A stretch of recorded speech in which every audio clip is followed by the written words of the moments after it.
Yo, what is up everybody? Today I'll be showing you guys how to make the most useful and best effects on iPhone. The app that I'm going to be using today is called Video Star. It is pretty much my main app when I'm doing effects on iPhone. Also, what I think I'm going to start doing for people who want to start editing on After Effects, I want to start streaming like once to twice a week, and I will stream After Effects tutorials and I will upload them on my second channel. So leave a comment down below if you guys would like that, if you guys would show up to the streams. And yeah, if you're interested in that, I'm going to put my link to my second channel and my link to my Twitch in the description so you guys can go check that out if you guys want to. But yeah, without further ado, let's get right into the video. So you're going to open up Video Start and import your clip or your edit and press make video. And the first effect that I'll be showing you guys is new transform, and it is VS motion blur. It's a super nice effect, and it's like the only type of like actual RSMB that you can do on iPhone. And the best way to find your best settings is honestly to just mess around and just do trial and error. Personally, I don't like my RSMB super strong, so I'm just gonna do something like this. But you should definitely mess around with it and add it the way that you like it and how it looks best in your edit. So this is what my settings look like. They're pretty smooth, yeah. Alright, the next effect that I'll be showing you guys is honestly just a simple shake. What I'm going to do is I'm going to split it a frame before the kill, like on that shot right there. And then split it a little bit before the cinematic. And then you're going to go over here, go to new, multi-layer 1, and do that second one, because the second one is going to have the RSMB on it. Go to edit keyframes, and you're actually going to put size up to about like 130 or something like that. And then you're just going to move it up. Something like that should be good. And then go to your second keyframe, move like just one over, and put it at like 115 to 120-ish. And then move over 20 to like 25 keyframes is ideal, but sometimes it will be shorter than that because you'll have like a cinematic that will cut it off. So basically, if it's less than like 20, then just do it as long as you can. Mine is 18, so put size at 100 right there. So this is what you're gonna look like right now. It's gonna look really awkward. So basically go to the end again, go to options, center layer. So now you have this, and then you have to change the path. So you go up there and you do this one right here. And that makes like that shake effect right there.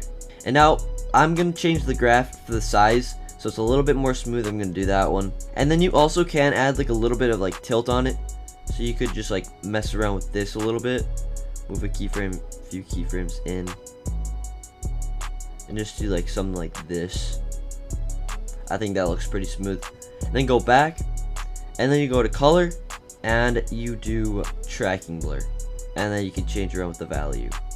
And then press the down arrow and do mirror. If you don't have mirror on, it will have like that like black screen behind it. Then once you toggle mirror, it will get rid of it. Looks pretty smooth. Now press create on it, and that is the shake effect. And now building off of the shake effect, we have like an RGB effect on it. So go to new, multi-layer 1, and then I'm actually going to do the one that has the shake on it, and I'm actually going to do shift spin. You're going to go to the start of it, go to edit keyframes, and when you tap right here on the size, you can mess around with this right here.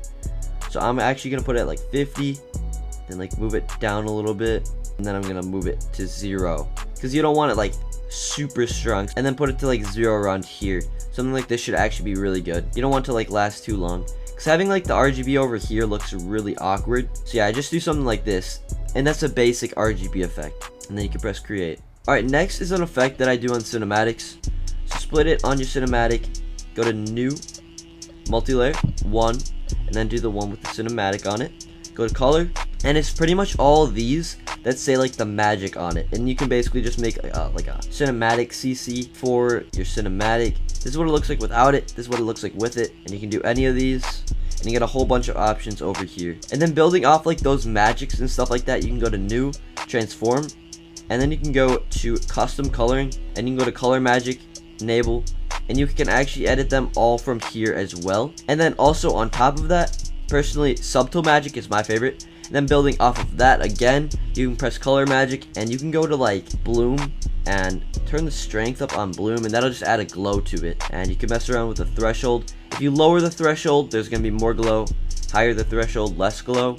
Radius is like how far the glow expands to. So if this was really short, you can see that. And if once I like drag that up, like it expands. And the sharpness, like this, the lower the sharpness is going to be like the more glow it's going to be. Personally, I like it something around here. I think this looks good. And you can add tints. In my opinion, I wouldn't do a tint like all the way over here, otherwise it does something weird. I would have it still in the middle and then just a small tint of something. But I'm actually just going to keep mine white. And then you could add like some vignette or something. And yeah, that should be good. And you can press create. Alright, now I'm going to be showing you guys how to make like a warp. And that's going to be the pinch effect. And basically, I'm going to split it right as soon as he builds. And I'm actually just going to split it as soon as he pulls out the shotgun. So right here, and quick split scene, split. And so you should have this little section right before the effect, the kill effect and the shake. Go to new, multi-layer, 1, boom. Go to layout. And scroll until you find distortion. It should look something like this. Press the up arrow and go to this one. Now go to 1, edit keyframes. Then if you press that button right there, you can change the value of it. Go to the end and do something like around 50 and 60. I wouldn't do anything more or less than that. Go to the start of it, put at 0. And then I would do this kind of graph right here. Alright, going back into multi-layer, another cool effect that I like is called Solarize. And it just looks pretty cool, like the way that you can do that. I would usually do this on like a kill effect or something. And you can go to color again. And you could do something like start it at 0. And then a little ways in, you could go to like that. So it'll have that effect on it. And I think that's pretty cool. And then to fade this out, you need to add another layer right there and do that. Go to edit keyframes. Then set opacity to 0. And then at the end, put it to 100. You can do that graph right there. Alright, next up is this one right here. It's basically like a shockwave effect. It's going to be pretty cool for people who like highlight edit. Now go to the 1, go to edit keyframes, press that button right there, and you can mess around with the color. Probably go like 10 to 20 keyframes, put it to, just so it's out of frame, put it to 100, and then do like this graph right here. Actually do this graph right here. Then if that looks too fast, you can actually move it back a little bit and change it again. I think that will look a lot better with a shake on it. But yeah, that's just a pretty cool effect that you guys could definitely mess around with. Alright, I'm just going to finish off the video with one more impact effect. So I'm going to go on the layer that has the shake on it. We're going to go to color and we're going to scroll all the way over about midway through the whole line until you can find industrial. And then go to 2. And you want to add like that same exact layer right there. Go to edit keyframes and basically go to opacity, put it at 0, go to the end, put it at 100 and do like that kind of fade out to it. And basically this is what it'll look like. You could do that graph or you could do this one if you want to fade in a little bit quicker. But yeah, anyways, this effect is just really cool and you can actually mess around with it by changing like this value right here.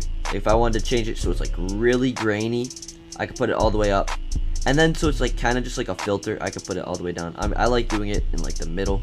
Alright, that's pretty much going to wrap it up for this video. If you guys enjoyed it at all or learned anything, consider leaving a like and subscribing. It's free to do and it helps me out a lot. And yeah, with that being said, I'm out. Peace.